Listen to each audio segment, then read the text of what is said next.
Quranic School Khairu Ummah Malang. Wa an Abi Juhaifata Wahab ibni Abdillah radhiyallahu anhu qala. Dari sahabat Abu Juhaifah Wahab, ya, tulisannya Wahab, Wahab ibnu Abdillah radhiyallahu anhu, semoga Allah meridai beliau. Beliau mengatakan, ra'aitun Nabiyya sallallahu alaihi wasallam di Makkah wa huwa bil Aqbah, ya, fi ubbatin lahu hamra.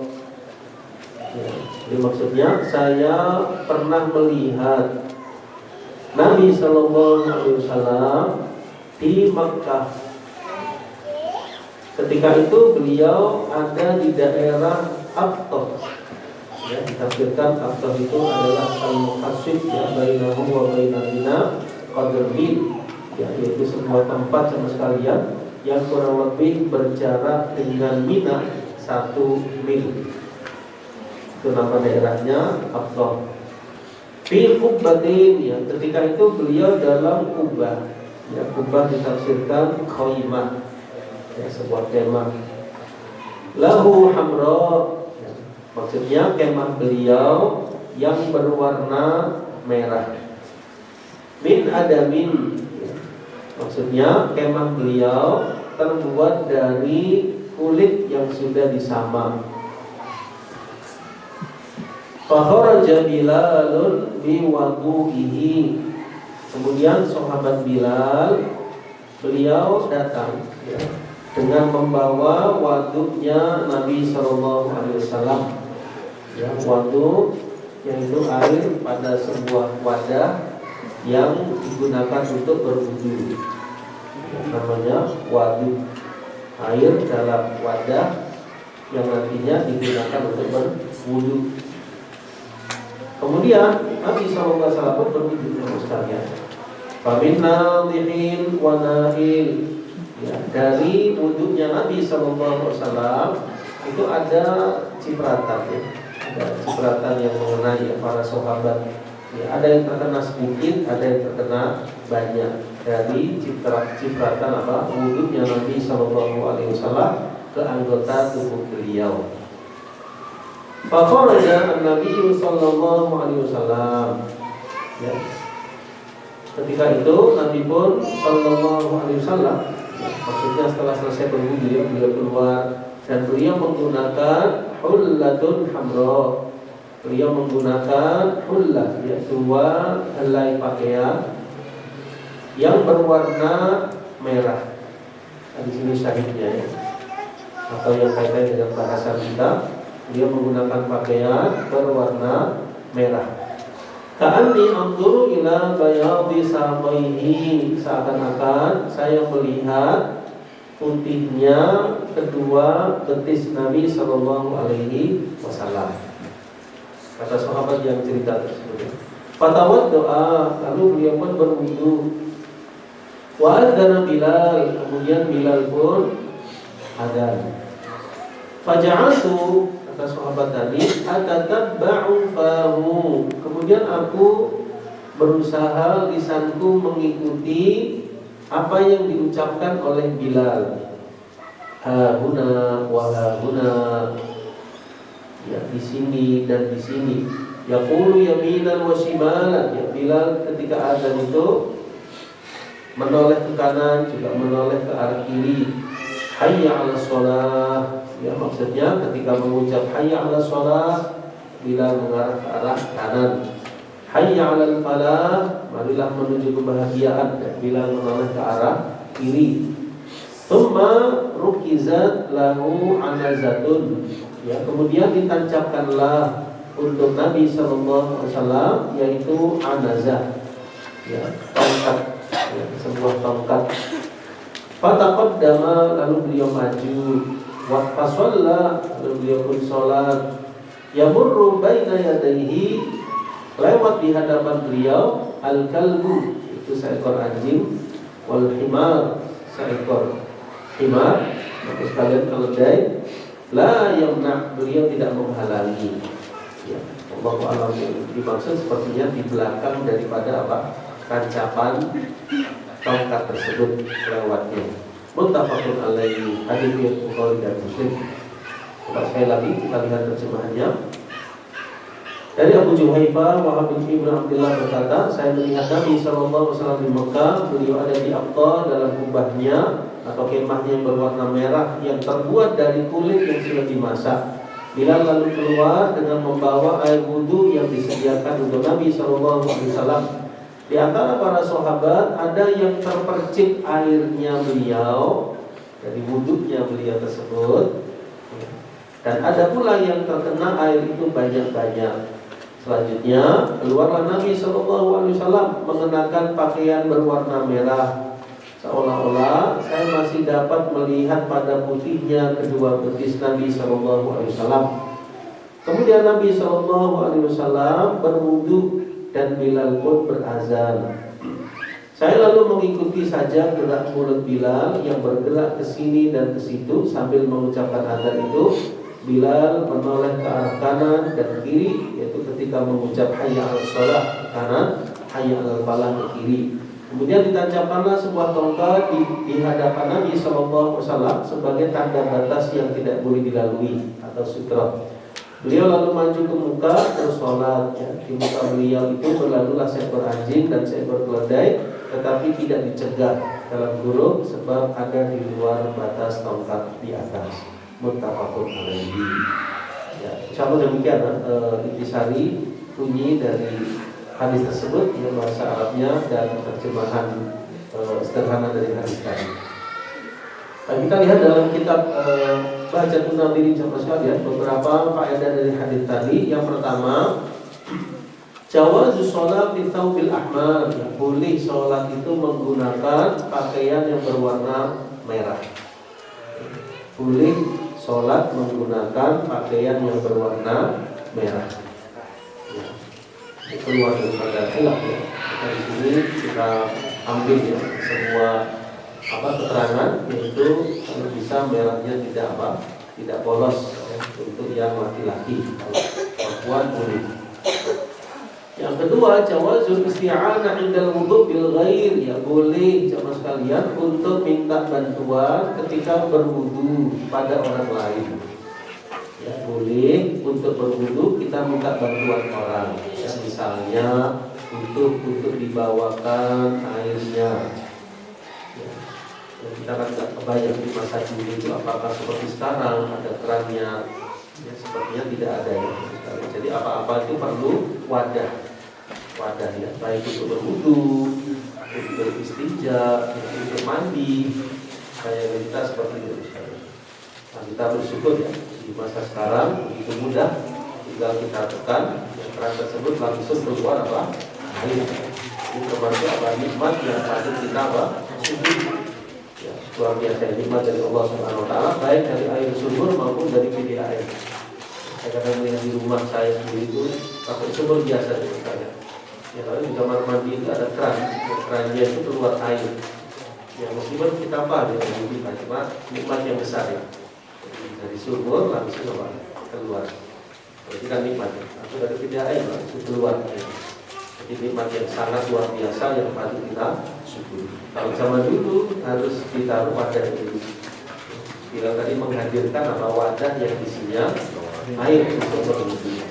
Baik, yang ketiga, al-ma'ul musta'mal tahir. Jadi air musta'mal itu sama sekalian hukumnya adalah suci. Ya, suci. Ya. Apa air musta'mal itu sama sekalian? Musta'mal itu bekas digunakan. Air yang bekas digunakan untuk mandi atau untuk wudu sama sekalian, maka itu boleh digunakan. Bukan air sisanya, air dari cipratan wudu atau mandi. Ya, kita bayangannya bagaimana?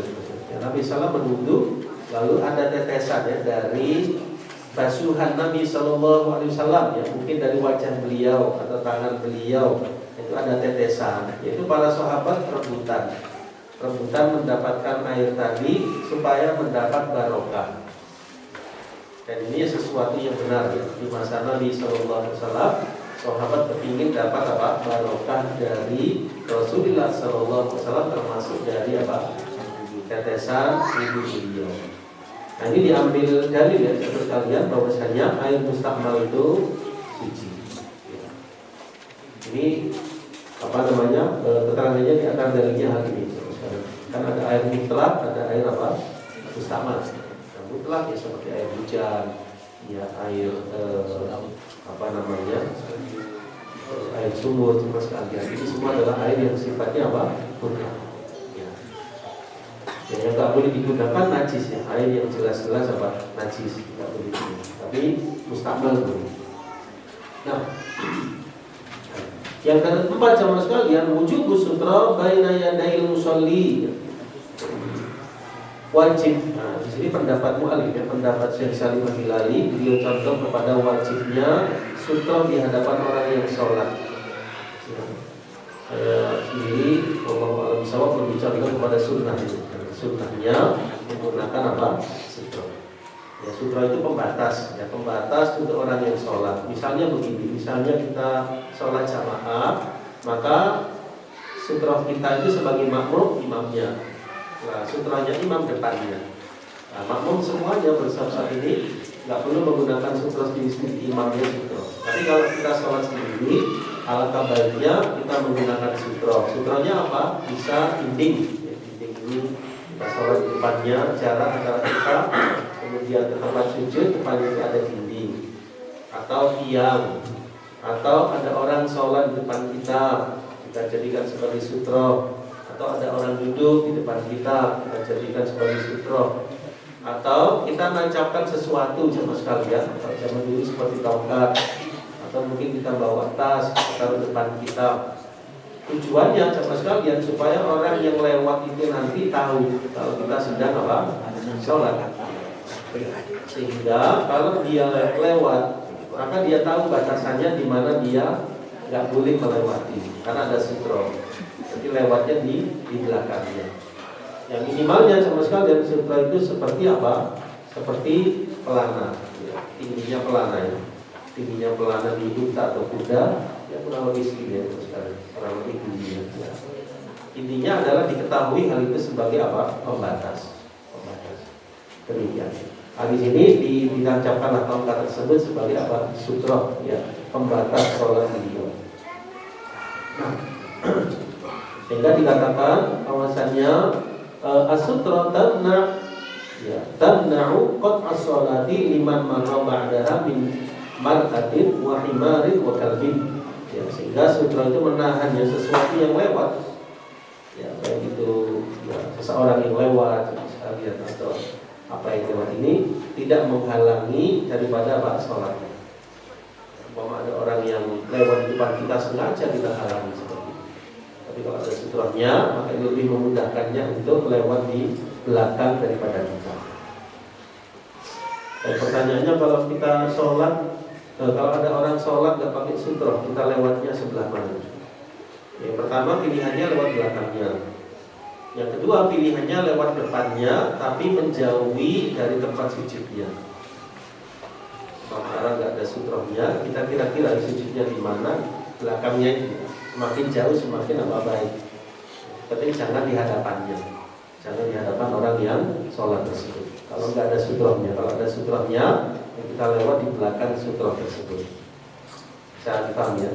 Nah, umpama ada orang sholat nggak pakai sutra, dan kita perlu untuk lewat, ya maka jangan di depannya langsung, agak jauh, ya, supaya nggak kena larangan dalam hal ini. Nah, kemudian berikutnya jawazun nazar ila muadzin wa tatabbu fahu, ya boleh memandang kepada muadzin dan mengikuti apa? Ucapan bibirnya sehingga kita bisa mendapatkan apa? Ilmu tentang kaifiat adhan. Ya. Boleh melihat kepada muadzin ya. Yang mungkin karena suaranya Masya Allah yang indah dari kalian misalnya yang ada luar biasa suaranya. Atau kita ingin tahu ya bacaan daripada lafal-lafal adzan tadi, sahabat tadi memandang ya, kepada Bilal radhiyallahu anhu lalu mengikuti ya, ucapannya apa? Bilal. Demikian. Baik. Kemudian yang terakhir jamaah sekalian, wasafil adzan wa annahu yatahawwal yamnatan wa yasratan bi awsafil ma'lumat inda qawlihi hayya 'alas shalah wa hayya 'alal falah. Ya, jadi ketika adzan maka wajah itu digerakkan ke kanan ketika ucapan hayya 'alas shalah, ke arah kiri ketika mengucap hayya 'alal falah. Ya. Kalau demikian ada beberapa faedah ringkasnya dari hadis yang pertama tadi. Baik, mudah-mudahan bisa dipahami.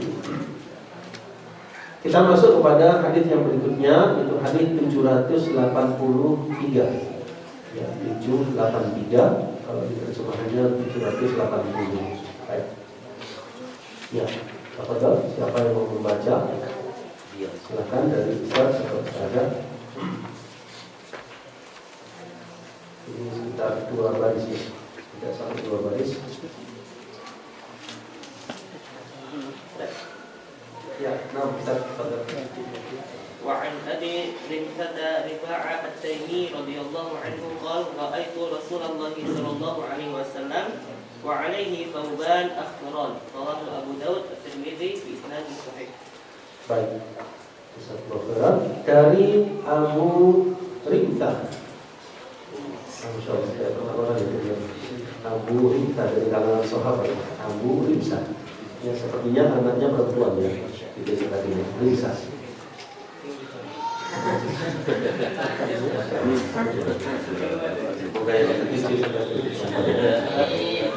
Abi Rimthah ya. Rifa'ah At-Taimi. Namanya Rifa'ah. Nah, Rifa'ah itu sama sekali dia laki-laki. Rifa'ah. Kita nggak ada yang Rifa'ah. Ini laki-laki. Jadi ada bentuk yang seperti perempuan tapi laki-laki. Seperti Tolha, Muawiyah, Usama. Di sini Rifa'ah itu laki-laki. Termasuk yang menemani Nabi Sallallahu Alaihi Wasallam ketika beliau memperjalankan ya niaganya Khadijah, tidak ada namanya Maisarah, itu laki-laki Maisarah. Ya, di sini Rifa'ah At-Taimi radhiyallahu anhu beliau mengatakan, aku melihat Nabi Sallallahu Alaihi Wasallam dan beliau itu menggunakan sauban ya, 2 helai pakaian akhdoron yang berwarna hijau. Coba kita lihat terjemahannya. Ya, saya melihat Nabi Sallallahu Alaihi Wasallam beliau menggunakan 2 baju yang berwarna hijau. Nah, di sini diambil dalil ya saudara sekalian. Dan apa? Faedahnya hanya satu ya, jawazu lubsul thiyabil akhdar, boleh menggunakan pakaian berwarna apa? Hijau. Baik polos maupun tidak polos boleh hijau. Berwarna apa? Hijau. Nah, hijaunya hijau muda, hijau tua boleh. Pokoknya hijau. Nah, apa? Ya. Apa tadi? Biru daun. Yang berikutnya 784 ya saudara sekalian. Nah, padahal mandiri doa yang kerap. Siapa yang ingin membaca? Man la yuridu an la yaqra. Siapa yang tidak ingin membaca silakan membaca.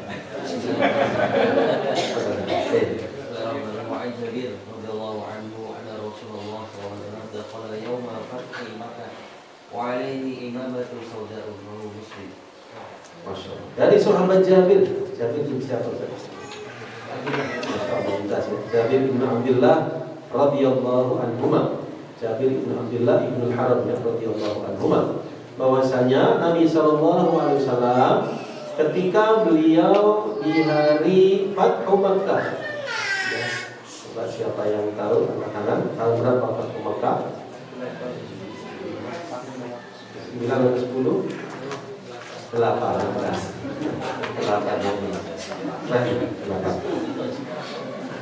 Pertanyaan yang penting bagi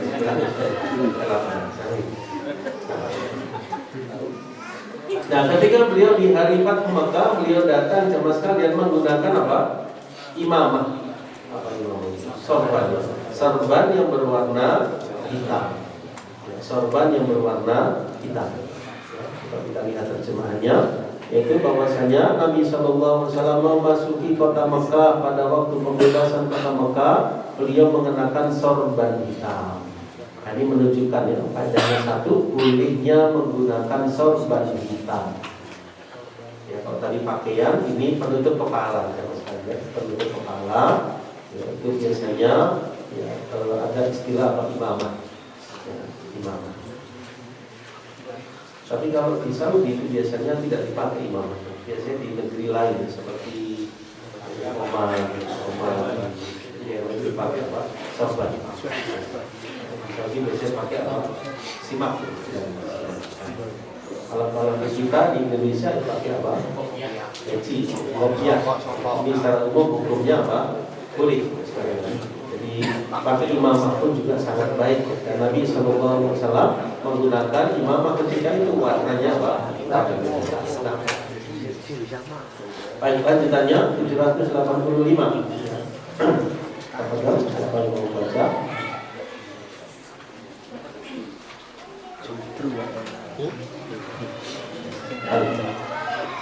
وعن أبي سعيد عمرو بن حريث رضي الله عنه قال كأني أنظر إلى رسول الله صلى الله عليه وسلم وعليه عمامة سوداء قد ألقى طرفيها بين كتفيه. Ya, ini ada keterangan lebih lanjut dari seorang sahabat, yaitu seakan-akan aku melihat Nabi SAW pada beliau itu ada imamah yang berwarna hitam yang beliau biarkan tarafaiha, bagian ya, kedua ujung dari sorbannya itu di antara kedua bahu beliau. Nah, berarti kan diikat sekalian, lalu bagian apa? Ujungnya di tengah ya, antara kedua bahu Nabi Sallallahu Alaihi Wasallam. Kan beda sama peci. Peci kalau imamah ada apa? Apa istilahnya ujungnya? Nah, ujungnya itu dibiarkan ke bawah sekali di antara kedua bahu Nabi Sallallahu Alaihi Wasallam. Jadi bukan dimasukkan semua tanpa ini, tapi ada ujungnya ke bawah. Kita lihat terjemahannya. Seolah-olah saya masih melihat Nabi Sallallahu Alaihi Wasallam pada waktu itu mengenakan sorban hitam. Beliau lapas melembrekan atau membiarkan ya ujungnya di antara kedua bahu beliau. Atau mungkin pilihan bahasa lain untuk membiarkan ujungnya di antara kedua bahu Nabi Sallallahu Alaihi Wasallam. Nah, kita lihat keterangannya saudara sekalian. Ada satu riwayat yang juga menjelaskan Nabi SAW pernah ketika khutbah itu pakai apa? Imamah. Ya, pakai imamah berwarna apa? Hitam. Pakai imamah berwarna. Nah, kita lihat keterangan hadis jawazul sifya as-sud fil khutbah. Wa fi ghairiha wa in kana libas al-abyad afdal minhu. Boleh menggunakan pakaian berwarna hitam ketika khutbah dan yang lainnya, meskipun pakaian berwarna putih lebih afdal. Ini faedahnya, boleh menggunakan pakaian berwarna hitam. Meskipun lebih spesifik ke imamah tadi. Spesifik ke imamah tidak dijelaskan kemudian menggunakan warna apa pakaiannya, tapi intinya imamah. Nah, baik.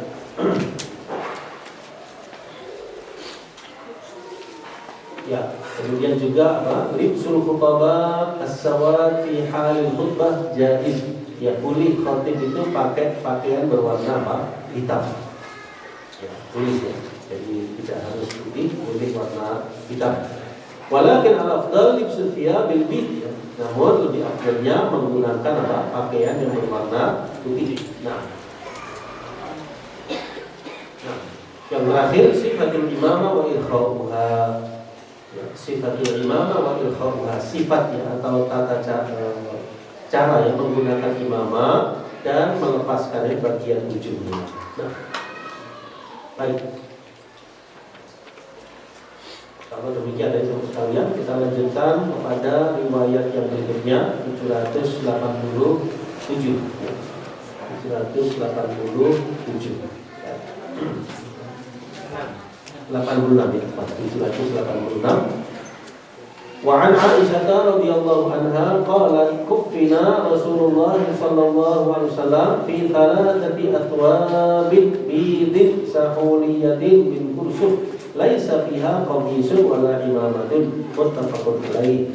Adalah Nabi sallallahu alaihi wasallam itu dikafani menggunakan 3 helai pakaian berwarna putih. Ya. Kain kafan Nabi Sallallahu Alaihi Wasallam itu berasal dari negeri Yaman, ya Sahuliyah. Yang ditafsirkan ya betul sabu ila sahul, ya jadi jenis pakaian yang dinisbahkan kepada Sahul, ya sebuah desa di Yaman, sehingga istilahnya Sahuliyah. Ya, berarti apa? Kain kafan yang berasal dari negeri Yaman yang terbuat dari apa? Kursuf, ya kursuf itu dari katun. Tidak ada pada kain kafan Nabi Sallallahu Alaihi Wasallam itu komis, ya gamis, tidak pula imamah. Ya berarti murni hanya apa? Beberapa kain yang jumlahnya 3 helai kain kafan. Muttafaqun alaihi. Baik, di sini keterangan hadis yang sama sekalian, ya faedahnya yaitu sifat mengkafan, sifat kafan Rasulullah Sallallahu Alaihi Wasallam. Sampai Nabi Sallallahu Alaihi Wasallam itu memotivasi ya untuk menggunakannya sampai pun kepada jenazah yang dipakaikan itu dari pakaian kain yang berwarna apa? Putih. Ya, boleh warna lain tapi lebih afdalnya berwarna apa? Putih. Yang terakhir al-mayyit la yalbasu imamah wala qamisan. Jenazah itu tidak digunakan padanya imamah, tidak pula gamis atau pakaian keseharian, tidak, tapi menggunakan kain kafan. Nah. Baik. Coba kita berhenti saja. Di sini ada beberapa video misalnya tentang masalah pakaian.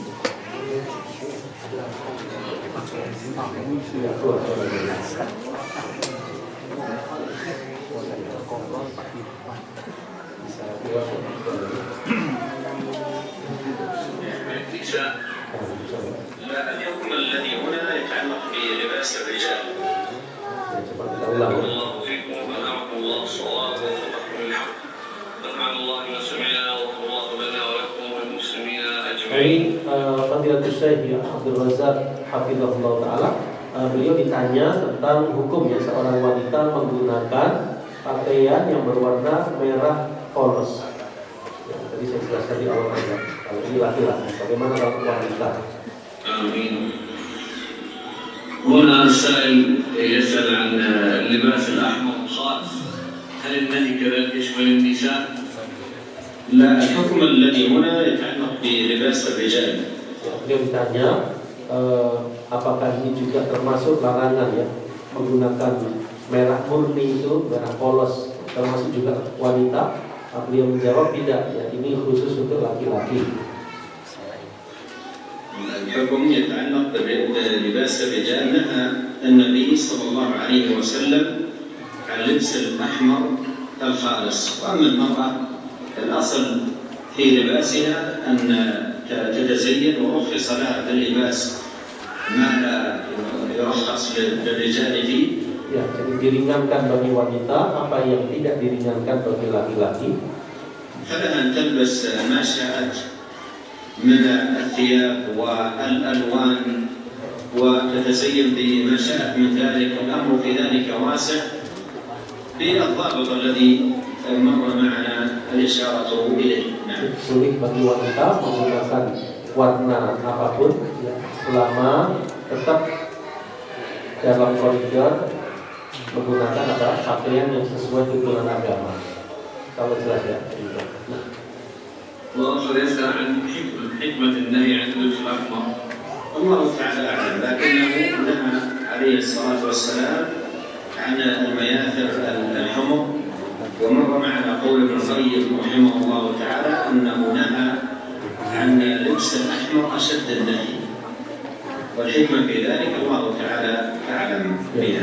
Apa hikmahnya dilarangnya murni perwakil merah untuk laki-laki? Dia katakan Allah yang lebih maha mengetahui.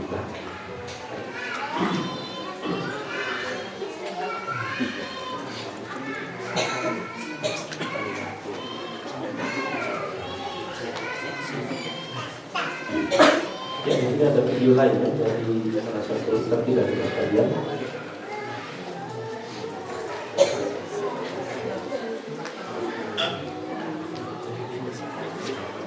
Apakah warna hitam kerudung berjilbab bagi muslimah adalah sunnah sahabiyah, dan apakah hadis riwayat Ibunda Aisyah radhiyallahu anha tentang gagak di atas tapak menjadi syariat bagi muslimah untuk berwarna gelap kerudung? Tidak, itu waqi'atul ain yang terjadi, kejadian betulan saat itu. Muslimah pada zaman Nabi SAW berwarna-warni pakaiannya. Ada yang merah, ada yang hijau, ada yang kuning, ada yang hitam. Karena itu Islam tidak menetapkan satu warna pun bagi wanita, bagi pakaian wanita untuk dikenakan. Aisyah sendiri memakai pakaian berwarna merah, dan yang lain ada yang hijau, dan yang lain ada yang warna lain, ada yang hitam. Jadi itu bukan kekhususan kita pakaian wanita muslimah. Siapa yang mengkhususkannya, maka ia menyelisihi sunnah yang berlaku saat itu pada sahabiyah. Silakan dicek di hadis-hadis Rasulullah. Beragam khususnya di Bukhari, pakaian wanita beragam berwarna-warni. Tidak dikhususkan dengan salah satu warna. Siapa yang mengkhususkan, maka ia keliru dan salah dan menyelisihi sejumlah riwayat yang begitu banyak dari sahabiyah, khususnya ummahatul mu'minin radhiyallahu anhum jami'an.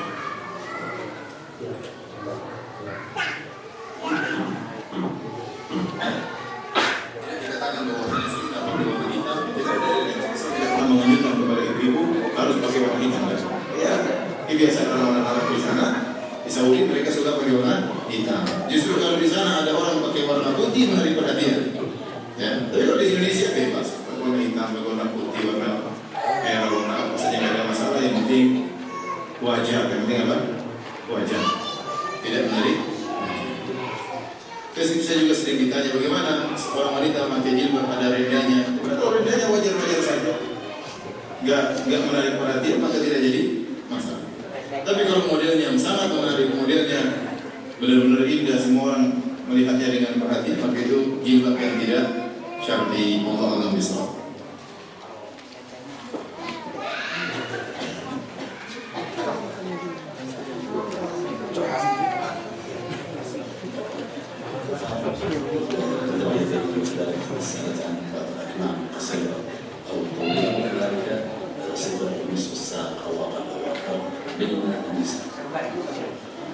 المرأة تبدي أمام النساء ما تخفيه أمام محارمها، وجرت العادة بإظهاره مثل الشعر وكذلك أسفل الساقين.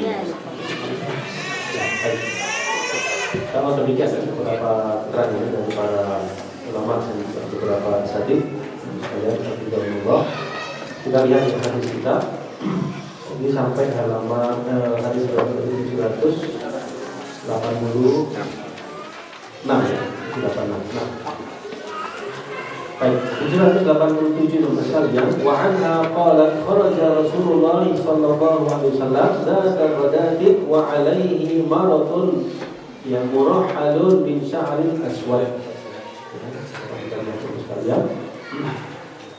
Keterangan selanjutnya yaitu bahwasanya Nabi sallallahu alaihi wasallam pernah keluar di satu pagi. Beliau mengenakan baju yang digambari dengan gambar pelana. Ya, dan terbuat dari rambut hitam. Yang disebutkan al-bid ya, dengan kasrahnya mim ialah pakaian. Ya, al-murahhat dengan hak muhmala itu yang bergambar pelana unta. Jadi bukan bergambar unta, tapi bergambar pelana unta. Dan itulah yang disebut al-ahwal. Nah, kita lihat di sini ya, keterangan dari hadis tadi. Satu faedahnya jawazu lubsi thawbil aswad duna takhsis di waqtin aw munasabah. Jadi boleh menggunakan pakaian warna hitam tanpa pengkhususan di waktu tertentu atau di acara atau momen tertentu sebagaimana yang dilakukan oleh sebagian orang awam di masa sekarang, di masa di mana mereka menggunakan khusus warna hitam ketika apa? Ketika bela sungkawa atau berduka atau ketika mengunjungi orang yang sedang kematian, ya, maka ini tidak ada tuntunan ya, mengkhususkan hal yang seperti itu. Atau dikhususkan ya, menggunakan pakaian hitam bagi laki-laki di malam pernikahannya, ya, juga tidak ada keterangan tentang hal tersebut. Ya, ya. Atau ketika apa? Istiqbalul rasmiyah ya, dalam acara-acara yang sifatnya resmi, ya, juga tidak ada ketentuan mengkhususkan warna hitam. Nah, baik.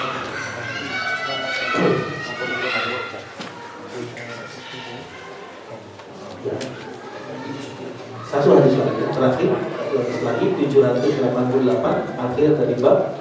Dari Al-Mughirah bin Syu'bah radhiyallahu anhu berkata, "Kuntu ma'a Rasulillah sallallahu alaihi wasallam dzata lailatin fi masirin." Aku pernah bersama Nabi, kata sahabat Al-Mughirah, di satu malam di Masirin dan dalam sebuah perjalanan. Lalu Nabi SAW tanya kepada sahabat Mughirah bin Syu'bah radhiyallahu anhu, apakah bersamamu air? Ama'aka ma'un? Maka saya bilang, na'am, benar ya Rasul. Fanazala an rahilatihi famasha hatta tawara fi sawadil lail thumma jaa. Kemudian Nabi SAW turun ya dari hewan tunggangan beliau, lalu beliau berjalan sama sekalian sampai tidak terlihat dalam kegelapan malam. Pemaja, lalu beliau datang lagi. Fa'afrautu alaihi minal idawah, lalu saya tuangkan kepada beliau air dari wadah air tadi. Faghasala wajhahu, lalu beliau membasuh wajah beliau mulia. Wa alaihi jubbatun min suf, ketika itu beliau menggunakan jubah ya, yang terbuat dari wal suf. Falam yastati an yukhrija dira'aihi minha. Ketika itu Nabi SAW kesulitan untuk mengeluarkan kedua lengan beliau daripada jubah tadi. Hatta akhrajahuma min asfalil jubbah, sampai beliau keluarkan ya kedua lengan beliau dari bagian bawah jubah beliau. Wa ghasala dira'aihi, lalu beliau basuh kedua lengan beliau. Wa masaha bi ra'sihi, lalu beliau usap ya kepala beliau. Thumma ahwaitu, lalu aku menunduk, kata sahabat Mughirah, li anzi'a khuffaihi, untuk aku lepaskan kedua sepatu kulit Nabi atau khuf beliau. Maka beliau melarang, dah biarkan saja keduanya. Fa inni adkhaltuhuma tahiratain, karena aku memasukkan kedua khufku ini dalam keadaan suci. Wa masaha alaihima, Nabi hanya mencukupkan dengan mengusap di atas kedua khuf beliau. Muttafaqun alaih, rawahu Bukhari dan Muslim. Ya, kita lihat terjemahnya. Dari Mughirah bin Syu'bah berkata, saya berada dalam perjalanan bersama Nabi SAW pada satu malam. Lalu beliau bertanya, apakah engkau membawa air? Jawab iya. Beliau lalu turun dan kendaraan dari hewan tunggangannya, lalu berjalan sehingga tertutup dalam kegelapan waktu malam. Selanjutnya beliau datang kembali, lalu saya tuangkan air pada beliau untuk bersuci. Beliau membasuh wajah dan beliau mengenakan jubah. Ditafsirkan jubah baju panjang sampai ke lutut yang terbuat dari bulu. Kemudian beliau tidak dapat mengeluarkan kedua lengannya dari baju itu karena sempitnya lubang tangan. Kemudian dikeluarkanlah kedua lengannya dari bawah jubah. Kemudian beliau basuh kedua lengannya dan beliau usap kepala beliau. Sesudah itu saya turun dan melepas kedua sepatu beliau. Lalu beliau berkata, biarkan saja kedua sepatu ini, sebab sesungguhnya saya memasukkannya kedua pun tadi dalam keadaan suci. Lalu beliau pun mengusap di atas kedua khuf beliau. Muttafaqun alaih. Ini adalah akhir dari hadis bab, dan kita lihat beberapa faedahnya. Yang pertama, al-ib'ad 'inda qada'il hajah wa tawari 'anil ahyun. Jadi kenapa Nabi tadi menjauh? Ternyata beliau hendak menyelesaikan hajah beliau. Mohon maaf, beliau buat hajat sama sekalian dan menjauh dari Mughirah ya, untuk menyelesaikan hajat beliau tersebut sehingga tidak terlihat dalam pandangan mata. Ya, ini juga nggak bisa kita bayangkan di masa dulu itu bagaimana sama sekalian. Di masa sekarang, alhamdulillah begitu mudah ya, ada kamar mandi dan di situ kita bisa menyelesaikan semuanya. Ya, dan buang hajat, terus kemudian buang air kecil, kemudian mandi, semuanya. Di zaman dulu kita nggak ada bayangan seperti itu sehingga beliau menjauh, kemudian tidak terlihat dan dia menyelesaikan hal tersebut. Yang kedua, istihbabud dawam ala thaharah, yang dianjurkannya untuk kita selalu dalam keadaan thaharah, dalam keadaan sudah berwudu. Karena Nabi SAW ya, bertanya kepada Mughirah apakah beliau membawa air. Kemudian yang ketiga, jawazul isti'anah bil akharin inda wudu, ya, sama dengan yang tadi, jadi boleh ya untuk meminta pertolongan pada seseorang untuk kita bisa berwudu, ya, maksudnya untuk dibawakan airnya, ya, misalnya untuk digunakan wudu. Kemudian ghaslu ma yusibul yad minal adha inda istijmar wa annahu la yakfi izalatan bi ghairi ma. Ghaslu ma yusibul yad minal adha inda istijmar wa annahu la yakfi izalatan bi ghairi ma.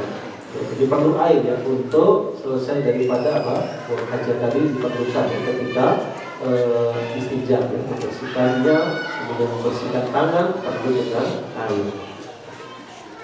Yang berikutnya al-intifa' bidiyabil kuffar hatta tatahaqqaq najasatuha. Boleh menggunakan pakaian orang yang di luar Islam selama tidak diketahui najisnya.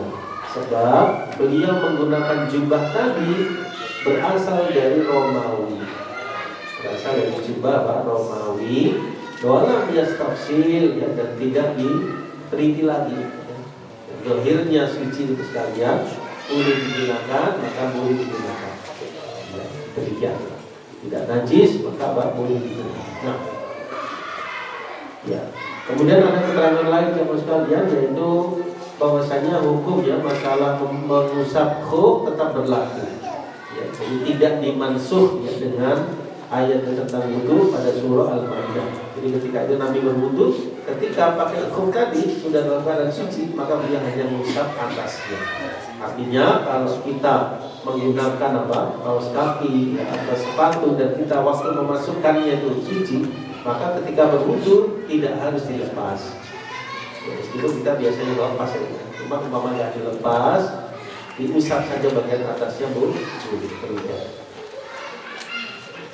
Baik.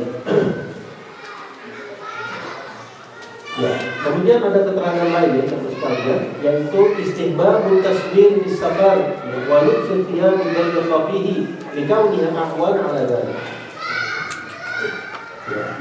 Ya, ini ada faedah, cuma kita nggak ada kabar ya. Kalau maksudnya itu dianjurkannya tasbih dalam safar menggunakan pakaian yang sempit karena ini lebih memudahkan dalam safar.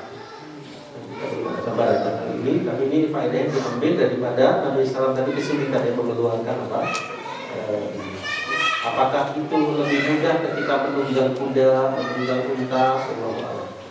Kalau kita kan nggak pakai hewan, kita menggunakan sepeda motor, kita menggunakan kendaraan lain. Ya. Kalau pilihan yang berikutnya al-muwadharah ala sunnahil wudu hatta fis safar. Jadi tetap memelihara sunnah-sunnah wudu ya meskipun ketika bersafar. Kemudian ghuslu ba'dil mafrud la yujzi bi ikhrajihi yadayhi min tahti al-jubbah wa lam yaktafi bima baqiya minhuma bil masih 'alaiha Jadi maksudnya teman sekalian, Nabi SAW tadi ketika kesulitan ya mengeluarkan bagian tangan, sementara tangan itu tetap diusap, maka beliau tetap dibasuh, maka beliau mengeluarkan dari bawah supaya bagian tersebut tetap terbasuh dalam basuhan apa? Kemudian wujub ta'minir ras, yang terakhir wajibnya menyeluruhkan bagian mengusap kepala. Itu sudah khilaf di kalangan para ulama sekalian, apakah kepala itu diusap seluruhnya atau sebagiannya. Meskipun itu kami condong kepada pendapat yang mengatakan keseluruhan, tapi kita tidak menyalahkan yang sebagian. Ayat itu kan wamsahu bi ru'usikum, apakah itu keseluruhan atau ba'diyah, masing-masing ada hujah. Kita memilih yang keseluruhan dari bagian kepala cukup satu kali. Ya demikian akhir dari bab yang 117 ini sekalian, penjelasan singkat ya dan ringkas tentang hadis-hadis tadi. Mudah-mudahan bisa dipahami dan kita ikut yang tunjuk Nabi Sallallahu Alaihi Wasallam. Di antara kesimpulan kita yang bisa kita ambil sama sekalian, untuk laki-laki pakaiannya yaitu boleh menggunakan pakaian apa saja yang sesuai dengan tujuannya. Yang penting pakaiannya itu menutup aurat, kemudian tidak, kalau bisa tidak melebihkan kain kita melebihi mata kaki. Yang kainnya kita pakai gamis atau sarung atau celana tidak melebihi mata kaki. Kemudian jangan sampai membentuk tubuh yang ketat. Kemudian jangan sampai sombong dalam menggunakan pakaian tersebut dan tidak dengan berlebihan. Untuk wanita dan sekalian yaitu menggunakan pakaian yang menutupi seluruh tubuhnya kecuali muka dan telapak tangan, dan menutupi wajah dan juga lagi tidak maka muka dan telapak tangan. Kemudian pakaian tersebut tidak membentuk dari tubuhnya, tidak sempit, bisa lebar, tidak menyerupai pakaian wanita-wanita kafirah, tidak menyerupai pakaian laki-laki, kemudian tidak menarik perhatian dari lawan jenis. Insya Allah demikian ada beberapa kaidah umum ya, tentang pakaian laki-laki dan wanita. Untuk warnanya tadi telah dijelaskan ya.